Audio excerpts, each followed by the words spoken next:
सभी को जोहार। जय आदिवासी। पावन धरती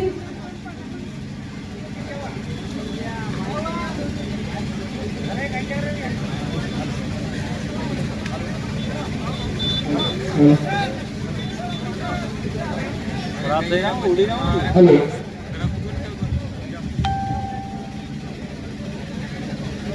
जोहार। जय आदिवासी। कुंदनपुर की पावन धरती को मैं नमन करती हूँ और मैं अपने विचार जल जंगल जमीन के लिए संघर्ष करते हुए आप नारी नीलेश करारी के उपलक्ष्य में 2 लाइन बोलना चाहूंगी। मुल्क प्रवास तुम्हारा है, इसका मतलब यह नहीं कि मुल्क तुम्हारा है। मुल्क प्रवास तुम्हारा है, इसका मतलब यह नहीं कि मुल्क तुम्हारा है।